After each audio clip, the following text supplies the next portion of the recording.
ndaramukije abatwumviriza badukurikirana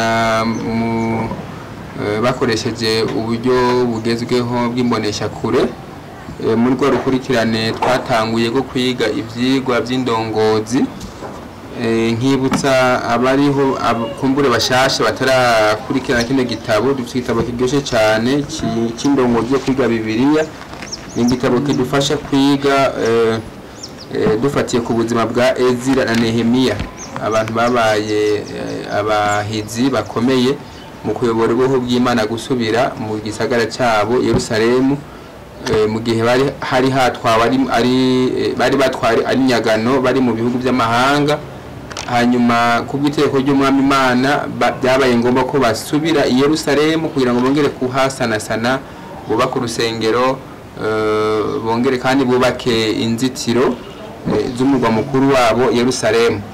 Rero mu kigwa cya kabiri tugezemwo cyitwa ngo bakise Nehemiya tugeze ku munsi ugira gatatu aho tubona umutwe w'amaja muvuga ngo Nehemiya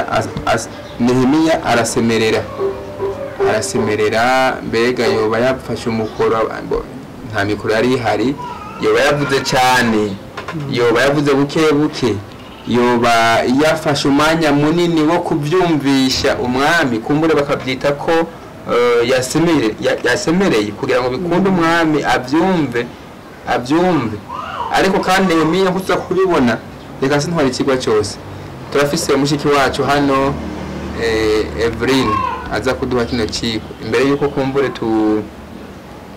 tangura reka batumenye abo turi bugeni twamana Kiza Lieve nkabasengera kuri English Church ishami rya Jabe nanje nitwa Pastor Denis Shimirimana nkaba ndongoye ishengero rikukira Gihosha ari byo Mirango na Gatunguru hamwe na Gasenyi Buhayira.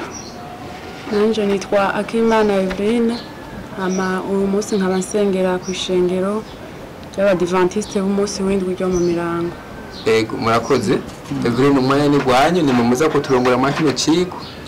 Murakoze cyane hanyuma imbere yuko dutangura kino cigwa reka tubanze dusenga Imana. Amen. Mwami Imana data wa twese uri mu ijuru turagushimiye cyane kukuntu wadutororokanije hatandukanye ukadukoraniriza muri iki kibanza kugira ngo twige kandi twigishe benshi iyi nkuru nziza ivugwa mu indongozi ndakwinginze mwami dukoze kararishushe ku munwa ntihaba ari twebwe tuvuga ariko twasame wishikiririza ubutumwa bwawe maze iri jambo ridukize kandi rikize benshi baryumva mu izina rya Yesu. Amen.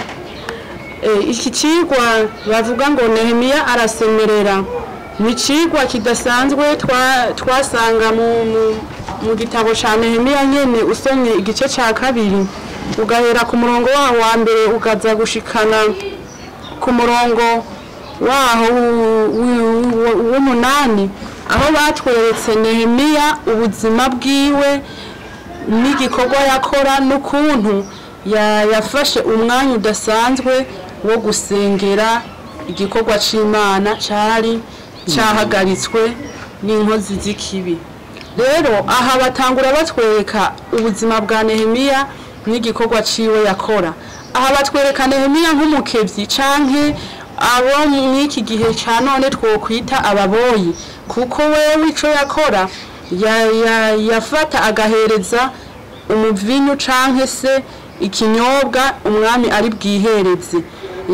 Bavuga ko iki gikorwa c'ubukevyi turiko turacumviriza umenga ni gikorwa kigayitse umenga ugikorana umuntu ufata uko ubonye kose kamusuzugura umenga n'umuntu atagira n'ijambo atogenda imbere y'umwami ngo avuge ariko aha batwereka ati umukevyi yari umuntu adasanzwe kuko n'imbere y'uko umwami yihereza ikinyobwa we yabanza kugihonja akumva ko atabumara burimo akumva ko kidashobora gutera ubugwayi canke urupfu umwami maze yumva ni ciza akagihereza umwami kandi aha batwereka yuko ico gihe coco abami ntabwo batora abantu nk'aba baboyi tubona mu iki gihe usanga asa n'abacafuye atamesa ariko ngo bo umuntu yaba ari umukezi yaba ari n'umushikiranganje ibwami yaba ari umuntu w'umwishikira yashobora gutanga iciyumviro canke agatanga inama ku mwami.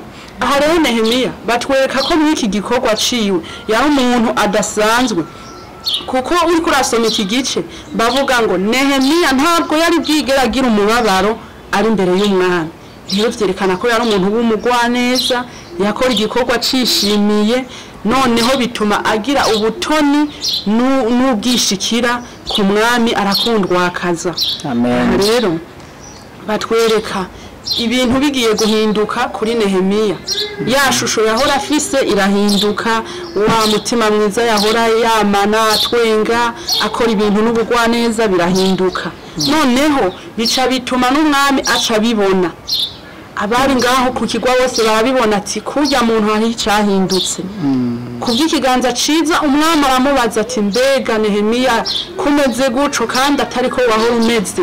Ivyo nta kindi kibigutera atari umubabaro wo mu mutima kuko ntiyari bwigera mubona ameze nkuko yari ameze ico gihe.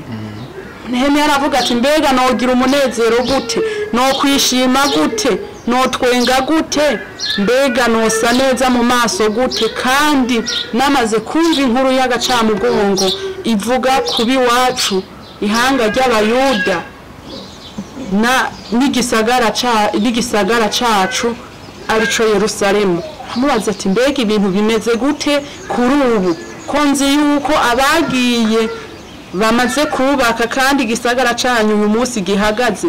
Nehemiya aramubwira ati suko bimeze mugenzi, abantu bacu bari mu mubabaro, abantu bacu bugarijwe n'agahinda kuko inzitiro z'i Yerusalemu zarasambaguritse kandi ntibakundirwa no kongera kuzubaka. Aravuga ati none kuri ubu usaba iki? Kwiyumvira Nehemiya kumengana ibintu byizanye oya habe namba, ariko Nehemiya batwereka ko yamaze ikiringo c'amezi 4 ariko asengera ubwoko bwabo, asengera igisagara cera cahomvaguwe, maze bituma Imana yumva kwinginga kwiwe. Hamwe yaguma asemerera ku Mana ati nyabuna mana. Birerekana ko aha yagize umwete udasanzwe kumara amezi 4 yose ariko asengera igikorwa kimwe. Aha ngo birashoboka ko umunsi ku munsi yabona katabwa Imana iri kirabyumva, yari gushobora no gucika intege akavuga ati ibi bintu Imana yarabyihoreye nikibikeneye, ariko kubera kwinginga kwamazana bya bindi imbere y'Imana Imana iramwishura. Aho mwanditse akoreje muri vuga ngo ariko igihe gikwiye Imana yashinze camana ntajyo ari ntangere. Muri abari twebwe buno munsi twogize ibishobisho ugatimba ugacugira umwami mugabo amezi 4 yisonzeshe agasenga. Yego bisobanura yuko gusaba Imana ni igikorwa ukora kandi ukaramiriza ntucika intege kandi ntukwiye kuvuga ngo Imana ntiyanyishuye kuko Imana yoyo ibizi impamvu. Rero kuba yaratevye kumwishura nuko yashaka ibitunganye neza kuruta uko Nehemiya yoyo byumvira nk'umwana w'umuntu. Yego aha rero bica bitahurika neza yuko natwe iyo dusenga tudakwiye kwama tubona menga Imana yatevye. Hari abaririmbyi bavuze ngo hari igihe utegereza amasaha make hanyuma ukigira ukavuga ati ibi Imana yabyanse, noneho mu nyuma we wamaze kugenda Imana ikazana igisubizo igasanga wigiriye. Aha rero bisaba ko turindira isezerano ry'Imana, tukarindira igihe gikwiye kigeze Imana ikishura ku masengesho yacu. Aravuga ati ntabwo byari byoroshe nk'umukevyi, urumva n'umuntu aguma yitwararika ubuzima bw'umwami mu kinyobwa. Biragoye cyane ko yari gufata aya mezi yose asenga kandi urumve ko yashobora kwisonzesha. Mbega ico gihe yisonzesha mwibaza ko yahonja kwiki giturire c'umwami yarahonja ko ngo yumve? Nibaza ko atabikora. Ntavyo yakora.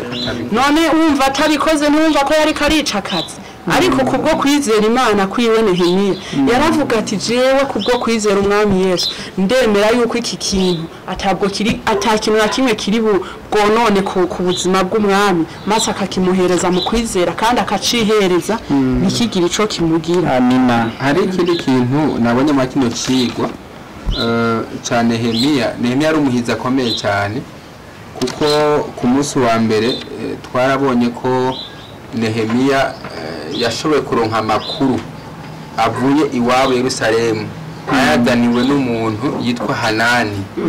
Hanani bavuze ngo mwene wabo, bisobanura ngo ni umwe mu bagize umuryango wiwe. Baravuze kandi ngo hari haheze imyaka 13 Nehemiya yumva amakuru y'iwabo nk'ibihuha atemera ko ari byo. Mugabo yagiye kuvyemezwa n'uwo na mwene wabo yitwa Hanani n'abandi bari bazanye bavuye i Yerusalemu bamuhaye amakuru y'Ubuyuda. Urumva ko byarafashe umwanya imyaka 13 wumvira ubukuganye buri kumererwa nabi buriko buca mu bihe bitoroshe bariko baburabuza mu kubaka tibeko umuhanuzi Ezira yari yamaze kwitangira imbere bari mu bidasanzwe. Mugabo ahagoma yihangana asenga kugeza aho aronke inkuru y'impa mu biciye kuri Hanani. Naho n'amezi 4 yaraheze ariko arasenga yisonzeshe kugira ngo igihe gikwiye kigize gute gishitse. Je kigwa mbona ngaha mwigisha ikigwa mara gikomeye ntiyokuramo harimo yusenga usaba Imana ukomboza amasezerano hariho kurinda icyo bita ngo igihe gikwiye. Yego igihe gikwiye gishitse Imana irishura. Ikindi naco Yeremiya yaragize umwifato udasanzwe kuko Nehemiya ntiyigeze akora ibintu umengo arahubutse. Oya yaragize ukwitonda hanyuma iki kibazo igihe amaze kukimenyeshwa yasize imbere gusenga Imana hanyuma arasenga. Rero harimo icigwa cerekana yuko igihe cyose duhuye n'ikibazo runaka twebwe ntidukwiye kwigwanira ubwacu, twebwe dukwiye gukoresha ubwenge bwacu bwa kimuntu, dukwiye ahubwo kubanza kubitura Uhoraho kuko n'igihe umwami amubajije abonye yigiriye mu maso atanezerewe ntabwo yaciye ashoka yishura ahubwo yabanje gusengera mu mutima. Nico iyo byiza by'Abakristo ntidukwiye kwishura ibintu duharabutse ahubwo dukwiye kubanza kuvugana n'Imana yenyene ikaduha amajambo meza abereye yo gukoresha mu gihe runaka. Urumva ubushobozi bw'Imana n'ukuntu ari Imana yishura iyo dusavye dukomoza amasezerano Imana nta kabuza ibira kutwishura. Aha kandi turabe ntabwo cari gihamana cyangwa ntabwo byari ibintu bimenyerewe yuko umwami kazi n'umwami bakoranira mu kibanza kimwe, ariko urabe uyu munsi kuko cagiye gikwiye cari gishitse umwami kazi yaje aho umwami ari maze bituma Nehemiya caronka akaryo keza ko gushikiriza icifuzo ciwe. Umwami nawe yaciye abyakirana ubugwaneza maze yandikira icete Nehemiya c'ivyamusavye byose amubwira kwigira. Aha rero gatoya batweretse ukuntu batweretse isano riri hagati ya Nehemiya na Daniyeli bari Babuloni. Urabe Daniyeli nawe ukuntu wari umugwaneza kubw'ikintu cyose yakora yakigiramwo ikiganza ciza kubw'Imana.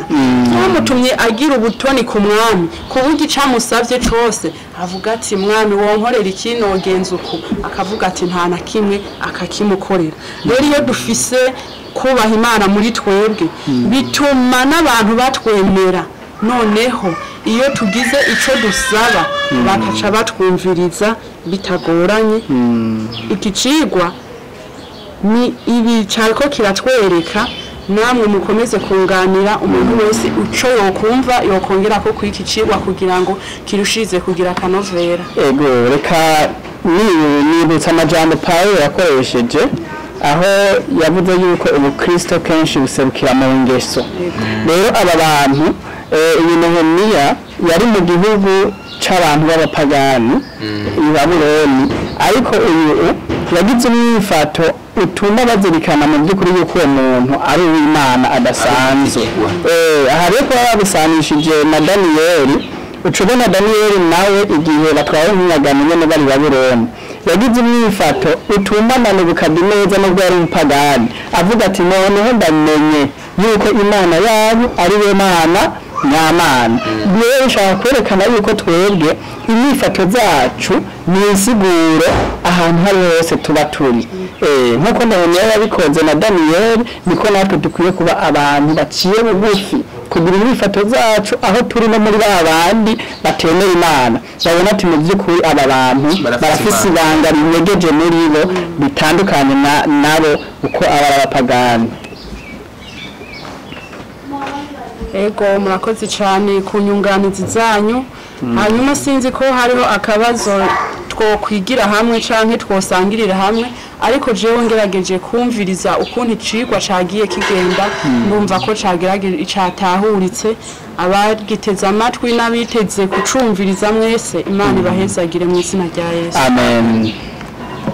Dusenge. Turagushimiye Umwami Imana, uburezi bwawe wabanye natwe mu kino cigwa no habwa icubahiro. Turakwinginze ngo duhe umutima nk'uwa Nehemiya, turakwinginze ngo uduhe kubabahiza nka Nehemiya na Ezira, maze ubwoko bwawe turi mu rugendo tuva muri Egiputa yo mu isi twerekeje Kanani yo mu ijuru, uduhe guhagarara dushikamye mu kuri. Amen. Kugurisha ukuri igihe cyose turose umwanya wo kugushingira intahe, tubisabye mu izina rya Yesu. Amen.